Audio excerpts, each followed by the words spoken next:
The Cyclades, a great archipelago in the Aegean Sea. A ring of over 200 islands filled with extraordinary history and ancient myth. Here, nestled in stunning natural landscapes, are the citadels of ancient civilizations, temples and statues dedicated to the gods of old. Early Christian churches, perched as close to heaven as the earth will allow. Soar above landscapes carved from ancient times by human civilization and by elemental forces above and beneath the earth. From the most sacred precinct of ancient Greece, the birthplace of a god, to an otherworldly landscape created, some say, by a visitor from deep space. A hillside where the very soil contains a secret that keeps the world's beautiful people looking that way. The quiet corner of a party island where the final scene of a Hollywood blockbuster reunited a rogue agent with his lover. And a remote prison island with a dark past that led to an international scandal. Where the largest explosion ever recorded on Earth could have been responsible for the biblical parting of the Red Sea. These are the islands of the Cyclades, each one with its own unique story, seen from above.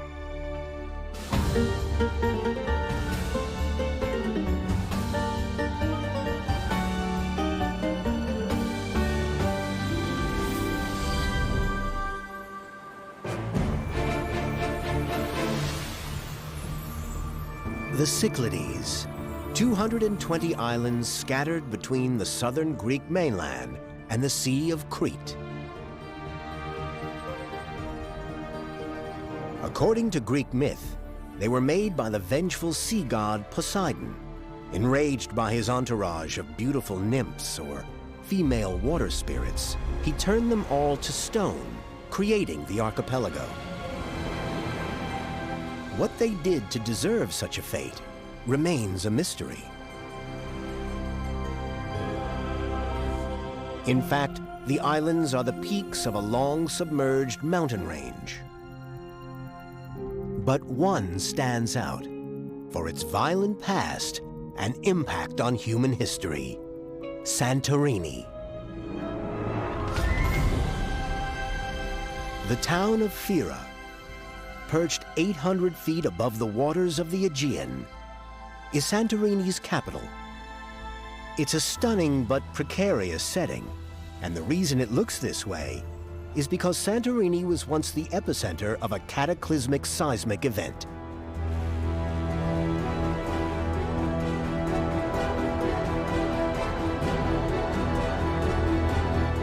The entire island is a caldera, a rocky cauldron left behind after an immensely powerful volcanic eruption, greater even than the legendary eruptions of Vesuvius and Krakatoa. In 1600 BC, an explosion equivalent to several hundred atomic bombs sent billions of tons of debris into the sky, blotting out the sun and causing climate change as far away as China. The aftermath devastated civilizations all across the Mediterranean. Some geologists believe it caused severe famine in Egypt, consistent with Old Testament accounts from the time of Moses. Others speculate that the biblical parting of the Red Sea was actually a tsunami caused by the Santorini eruption. Both theories are disputed, but for years the island has attracted legend hunters fascinated by its mysterious prehistory.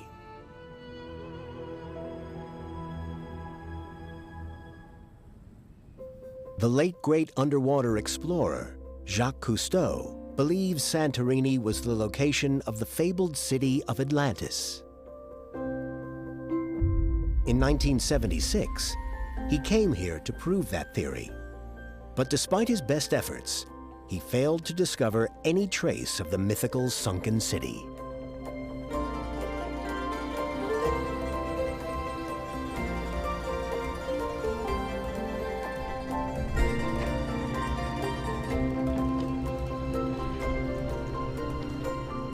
This picturesque marina, where fishing trawlers and expensive yachts vie for space, is known locally as the Fisherman's Port. Vlihara has been one of Santorini's busiest fishing harbors for centuries. The families of Santorini have always made their livelihood from the sea.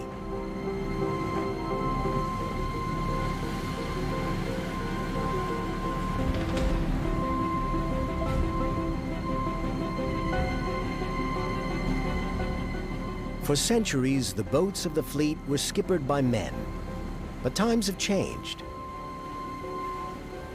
The captain of this one is Anthi Arvaniti.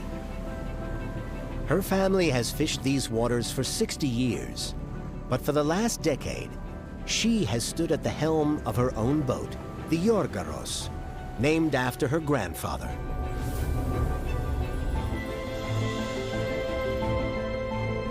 Anthi studied philosophy before returning to Santorini, where, trained by her father, she earned a fishing captain's license. Since then, she's expanded the family business to include fishing trips and diving expeditions for tourists.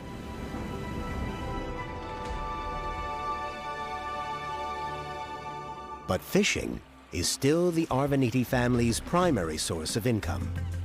In recent years, Santorini has developed an international reputation for fine dining. These pots are for catching squid, a traditional staple for the local population, and an exotic delicacy for visiting foodies.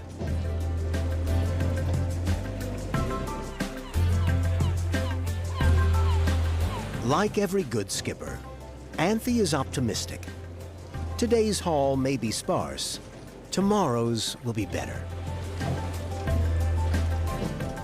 In any case, the real treasures of Santorini lie above sea level, and getting there can be a challenge in itself.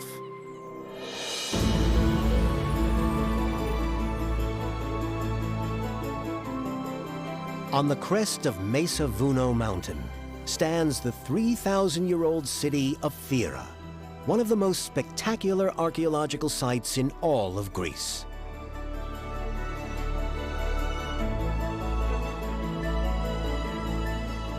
For thousands of years, the ancient city could only be reached by a punishing hike up the side of Mesa Vuno.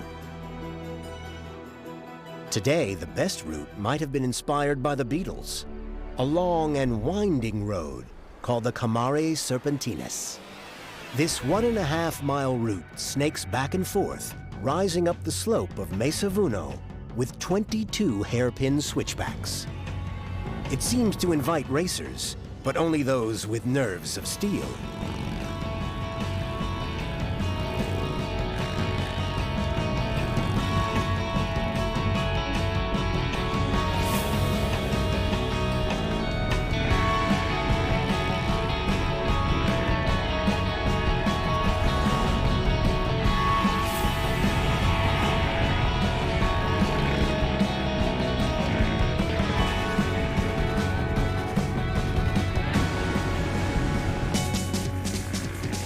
Like their chariot-riding predecessors in the first Olympic Games, these quad bikers are fast and agile, their motorized steeds perfect for the ascent.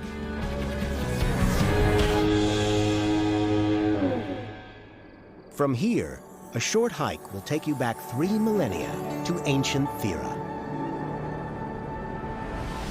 The city was founded in the 9th century BC and thrived for over 1,000 years. In the 20th century, archaeologists uncovered the city's 875-yard-long main thoroughfare. It follows the contours of the mountain, and just like the main street of a modern town, it was once flanked by shops and businesses. 200 years after it was built, this theater carved into the hillside was remodeled and expanded by the Romans. It seated over 1,500 people and attracted patrons from all over the Aegean. Thera's original inhabitants were Dorians, one of the most important ethnic groups in ancient Greece. One Dorian was Leonidas, immortalized by Gerard Butler in the Hollywood blockbuster 300. Leonidas was the Spartan king who held the pass of Thermopylae against the mighty Persians with just 300 warriors.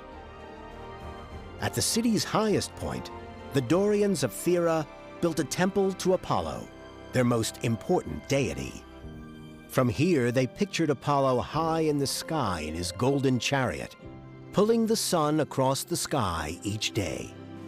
2,000 years later, NASA chose the name Apollo as a tribute to the grand scale of its moon landing program.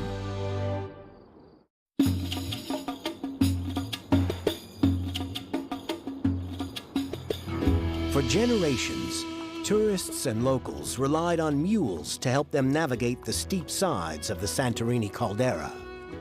It might seem fun, unless you're a mule, climbing the 587 steps from the harbor to the town.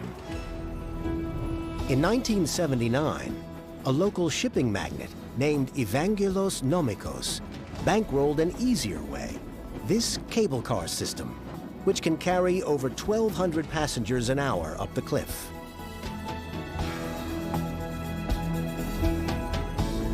The trip takes about 3 minutes, much faster than a mule, but perhaps not fast enough for those with a fear of heights.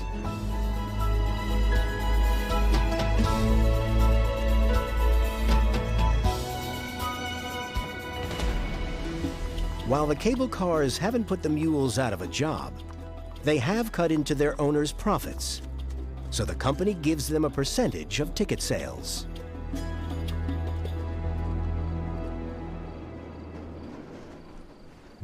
If taking a cable car on Santorini requires a head for heights, imagine for a second if this was your day job.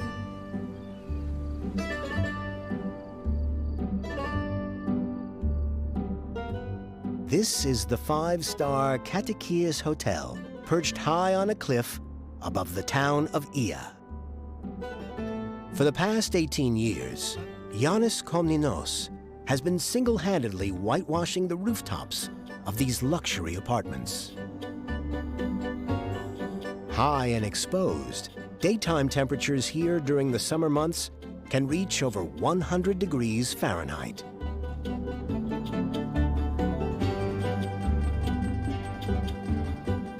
It's a never-ending job for Yannis. Each fresh coat takes a month to apply, and once he finishes, he starts again, because this pristine exterior requires 10 coats a year. Annual cost of paint, $20,000.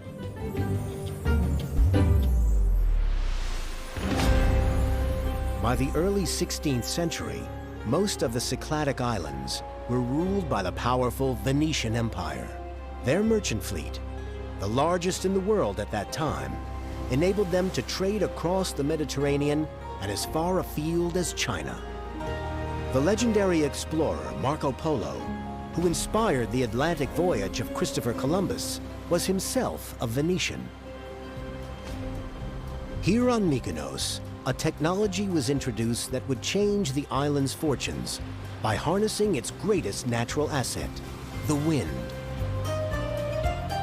On a hill overlooking Alefkandra Harbor stand 6 windmills built by the Venetians, generating not power, but flour. For centuries, the island's bakers have made a traditional bread that's still produced to this day. It's a twice-baked dry biscuit called Mykonos rusk.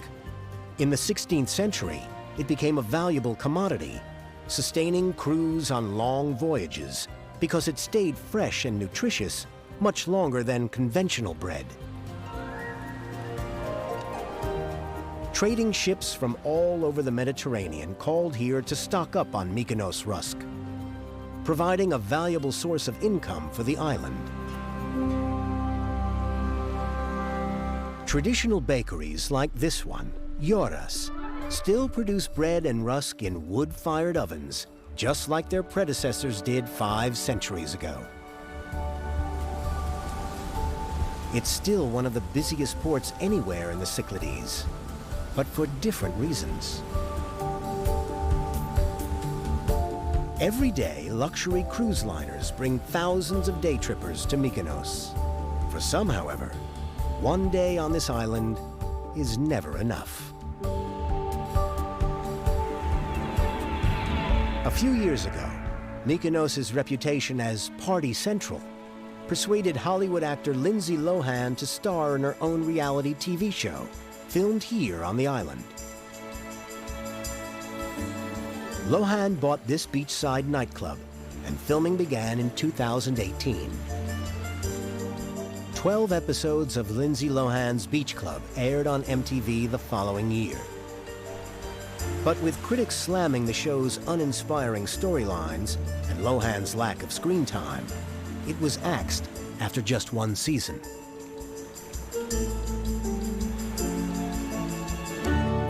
Elsewhere on Mykonos, the Hollywood story has had a happier ending.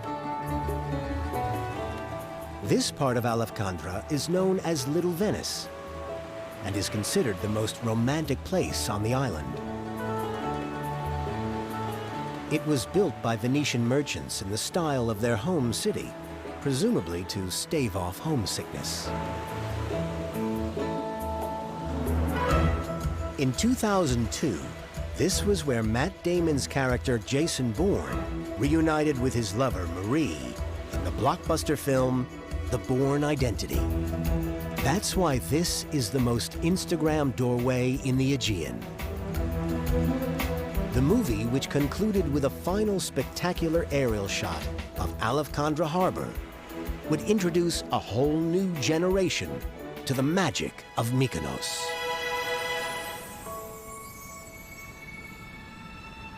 The Greek name Cyclades translates as circular islands, and the spiritual center of that circle was this island, Delos.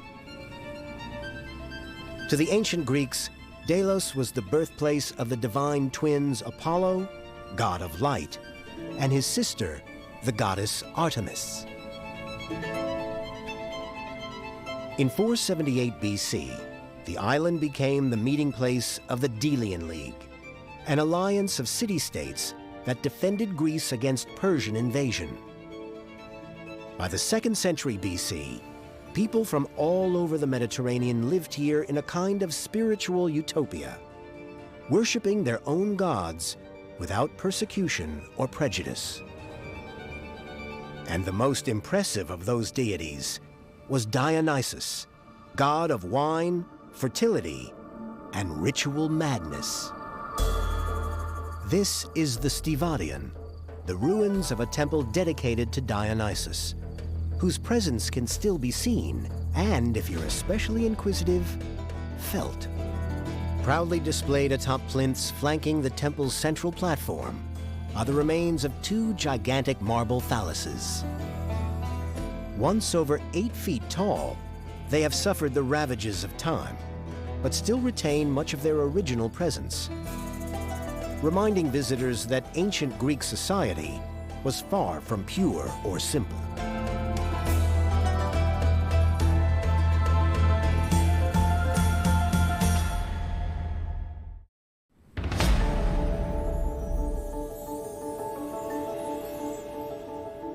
Centuries of erosion by wind and sea carved these majestic sea stacks and caverns. This is Kleftiko Beach on the island of Milos.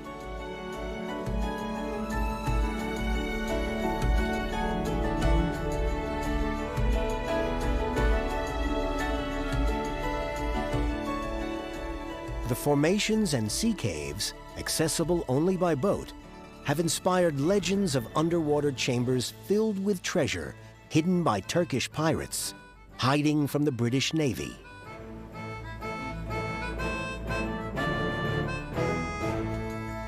Milos, at the outer edge of the Cyclades, is the most southwesterly island of the archipelago. Like Santorini to the south, it is volcanic. Its unique landscape formed by a massive eruption thousands of years ago. Here at Sarakaniko Beach, the volcanic rock formations have been bleached white by thousands of years of wind erosion. It's one of the most photographed places in the entire archipelago. But not all of this island's treasures were formed by nature.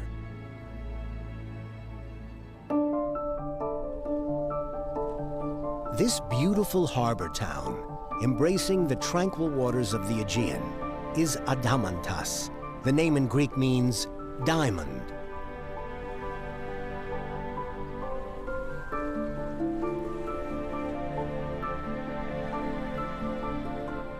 High above, the blue domes of Ios Haralambos are the centerpiece of Adamantas. The courtyard that surrounds this century-and-a-half-old Greek Orthodox church is comprised of a beautiful mosaic of local hand-cut stones.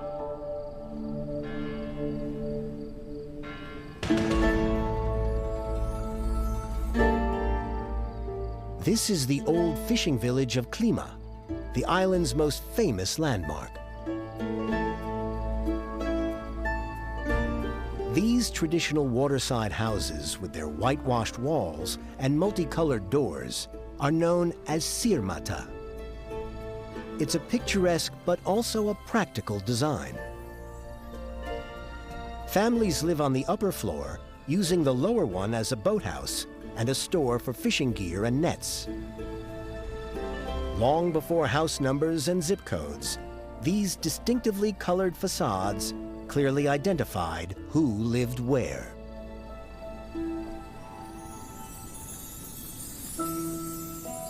Above the harbor, near the old capital of Tripiti and its successor, the village of Plaka, a 13th century Venetian fortress, occupies the island's highest point, with commanding views across Milos and the surrounding sea. Nearby is one of the island's great architectural treasures, a Greek theater built in the 3rd century BC, remodeled in Roman times. The original Greek stage would have been circular, but as modern excavations show, the Romans built a backdrop.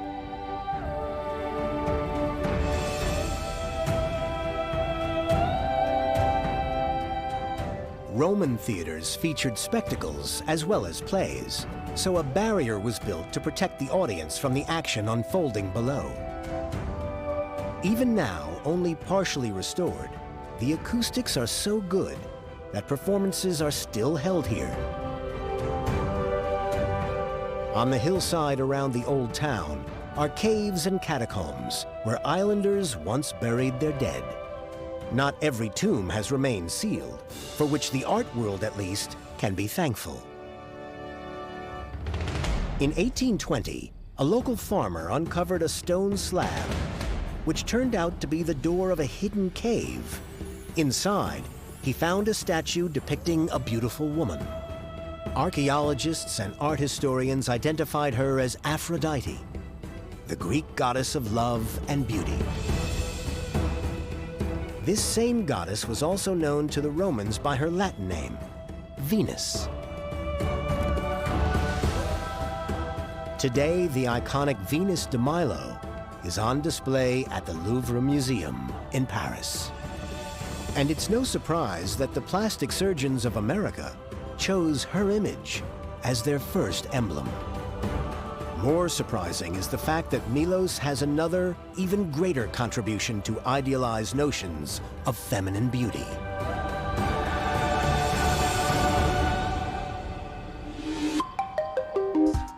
As a volcanic island, the soil of Milos is rich in minerals, including one that connects this quarry to the beauty salons of London, Beverly Hills, and Paris.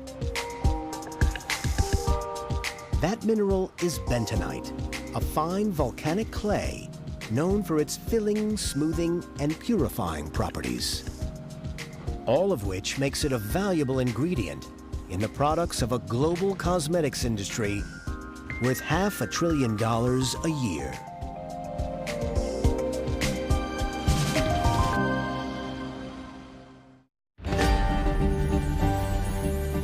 The mountainous island of Andros in the northern Cyclades has always been a prosperous trade hub because of its proximity to the Greek mainland. Overlooking the harbor in the main town, wealthy local merchants built these beautiful neoclassical villas. If the architecture seems more Italian than Greek, it's a reflection of the island's medieval trading links with the powerful Venetian and Genoese seafaring empires.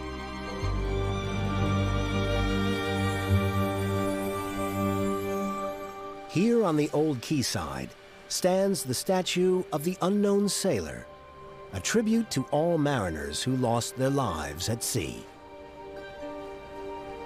This island has never forgotten that centuries of prosperity came at a significant human cost.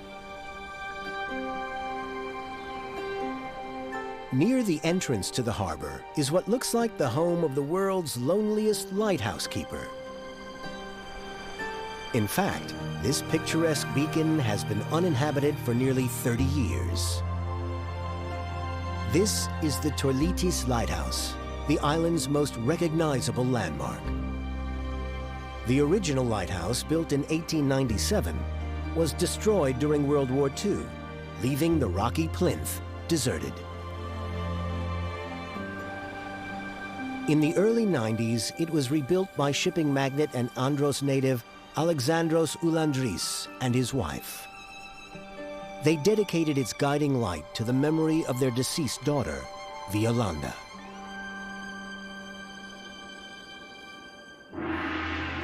Andros is also known as the Island of Bees, and for good reason.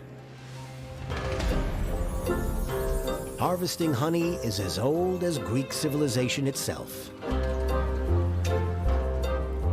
Between them, Zanes Grigoras and his uncle Nikos Halas, one of the island's oldest beekeepers, own 430 hives. Nikos is a former sailor and the son of a beekeeper. When he retired from a life at sea, this was his dream. Zanes has tended these hives with his uncle since he was a child. Now he's a full partner in the family business.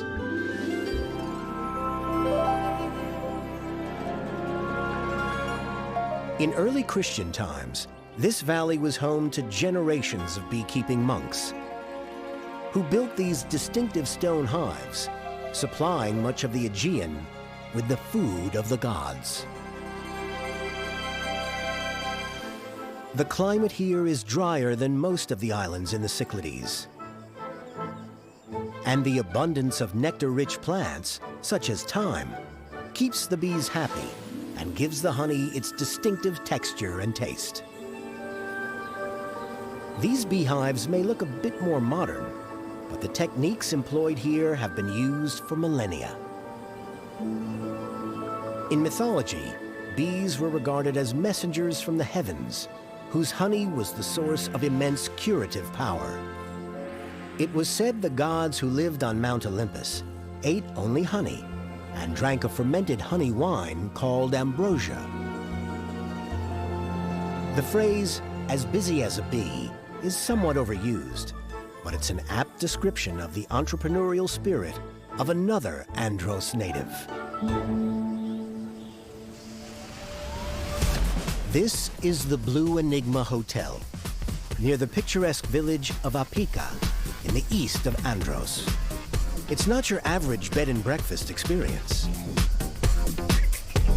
A decade ago, skateboarder and BMX rider Nikos Garifalos devised an unusual way to reinvigorate the flagging family business.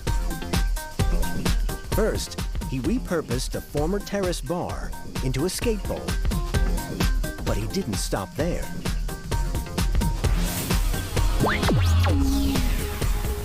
Nearby on the slopes of the Kakosuli Mountain, Nikos built a 27,000 square foot complex of tracks and bowls called the Gratitude Trails. Skaters and bikers from around the world come here to train and show off their skills. Bookings are up, and the once quiet hotel now has a unique selling point, which just goes to show what a little innovation and lateral thinking can achieve.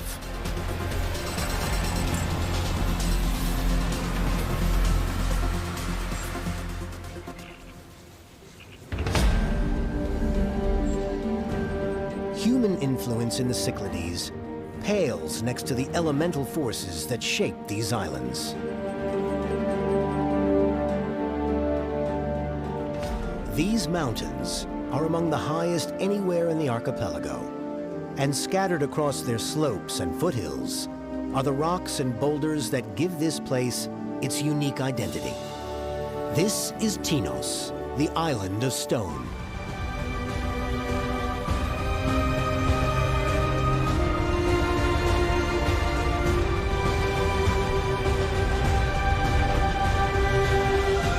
It's a natural phenomenon that's found nowhere else in Greece. The whole island is covered with millions of boulders, some embedded in the soil, others resting on top of it. The tiny village of Volax seems to be marooned in a sea of them, some as large as two-story buildings. Legendary tales of how this landscape came to be have been passed down for generations. Some claim it's the aftermath of an ancient meteor collision. Another recounts a fierce battle that took place on the island, in which gods and monsters hurled these rocks at each other. Geologists suggest they were sculpted by 20 million years of erosion by wind and rain, which is fascinating, but not nearly as colorful as tales of meteors and battling giants. Since the 18th century, visitors to Tinos have been perplexed by these unusual miniature fortresses dotted around the landscape. Who lives in places like this? Important folk, you might think, judging by the ornate design. But they'd have to be tiny ones given the scale. In fact, these are dovecots, built to house pigeons and doves, first brought to the island by the Venetians in the 13th century. The birds paid for their elaborate housing with a currency of their own design: poop. Since the Middle Ages, Tenosian farmers have used the birds' droppings as fertilizer for growing crops. And to this day, most of the birds' opulent ancestral homes are still occupied.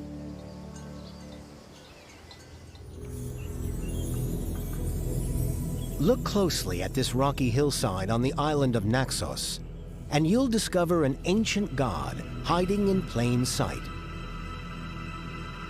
An 80-ton statue, reclining in silence for 2,700 years. But who put it here? And what could it mean? This is the Colossus of Dionysus, a depiction of the bearded Greek god of wine and fertility. And it's always been here. Its sculptors intended to honor the god who, it was said, married Princess Ariadne of Crete, here on Naxos. The sculptors formed the feet and arms, drilling holes and slots for the beams and ropes that would have raised the finished piece from the bedrock. But for reasons unknown, they abandoned their work. And this is not the only unfinished monument on the island. In Greek mythology, Naxos was the childhood home of Zeus, king of all the gods. As a result, the island was among the most revered in all of ancient Greece. But it was a mortal and his dream of godlike glory who bequeathed the island its most imposing monument, In the 7th century BC, Naxos was ruled by the tyrant Lygdamis. Eager to show off his power, he undertook a massive construction program, dreaming up buildings more magnificent than any in Greece. Among them was a temple in honor of Apollo, god of music and poetry. It would have been about 98 feet high and twice as long, lined with columns and entered through huge porticos. All that remains today is this rectangular door made of 4 20-ton marble blocks, 20 feet long.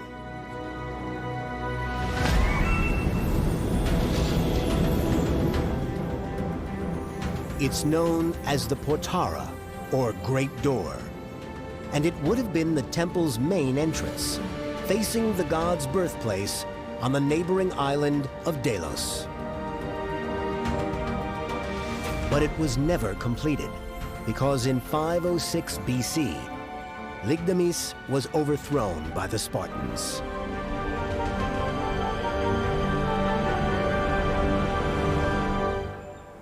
Of course, it wasn't just the ancient Greeks who built their temples here. There are over 200 churches on Naxos, all of them reflecting the island's long and varied Christian history. In this quiet valley stands the 1,000-year-old church of Agios Mamas. Dating from the 10th century AD, it was originally the Orthodox Cathedral of Naxos. The domed cruciform shape is typical of Byzantine architecture, found in many Greek churches from that period.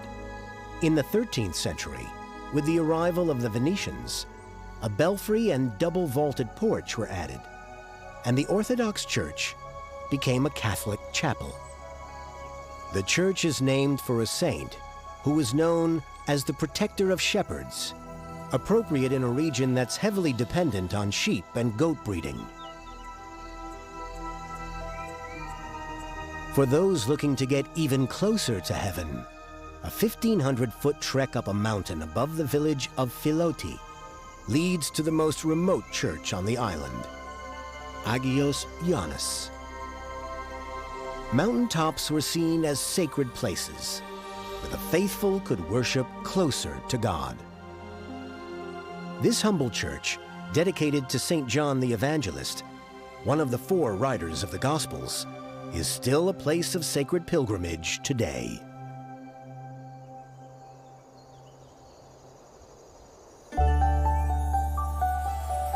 And if inner peace and relaxation is still elusive, then this might be what you're looking for. Paddleboard yoga. Instructor Maria Fasulaki once taught yoga in conventional classrooms. Now she's taken it to another level. Balancing precariously on a floating board as you execute precise movements requires a bit of practice.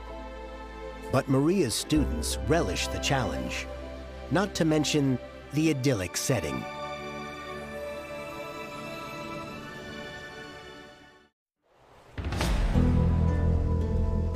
In the early Roman era, many of the smaller islands of the Cyclades became places of exile for criminals and enemies of the empire.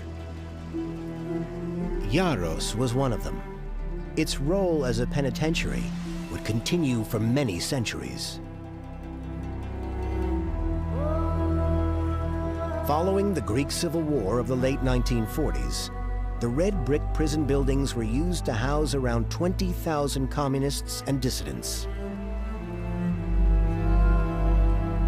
The architecture, likened by inmates to that of Nazi concentration camps, earned Iaros the grim nickname, Island of the Devil. Right up to 1974, the prison housed thousands of male and female enemies of the Greek military junta. The torture and execution that took place here was eventually exposed by French and German journalists, leading to the expulsion of Greece from the Council of Europe for human rights abuses. Today, the island is uninhabited, and off-limits to the public. The Coast Guard intercepts and turns back any boat that approaches.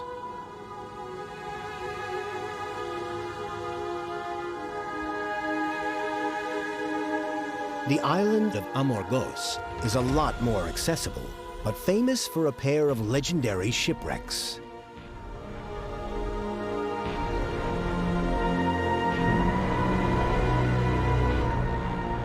In February 1980, a ship heading to the port of Amoros encountered a violent storm. Today, it's a ghostly wreck, cleaved in half. As the captain of the Olympia searched desperately for shelter, he attempted to drop anchor here in Liverio Bay. But the churning sea drove the ship onto the rocks. Luckily, the entire crew made it to shore, but the ship's hull has been rusting away here in the crystal clear waters ever since.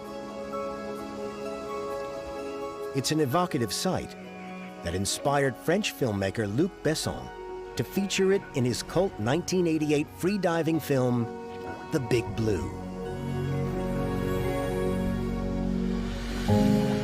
1,000 years ago, another ship ran aground on these shores. They say it carried a cargo so precious that the islanders would build a shrine in its honor. Today, that shrine is a bright beacon, concealing its treasure high on a cliff. According to local legend, the ship that ran aground here had traveled from the Holy Land. Rescuers were perplexed to find the ship without a crew and empty, except for an icon of the Blessed Virgin Mary. They declared the find a miracle and immediately set about creating one of the most striking buildings in all of Greece to house the sacred artifact.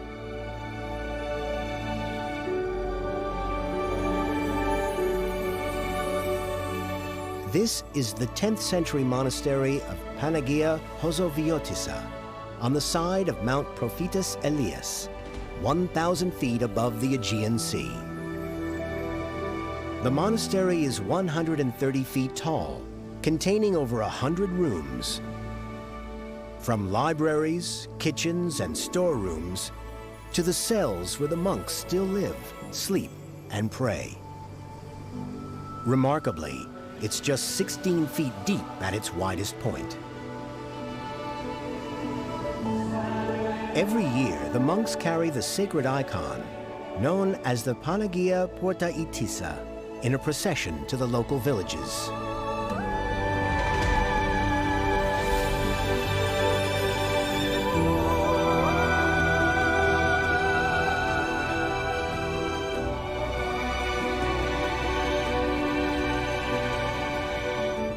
For those who can't wait, a pathway of 350 stone stairs leads to the monastery, where visitors are welcomed twice a day with coffee, sweets, and a spectacular view across the Aegean from this, one of the brightest jewels of the Cyclades.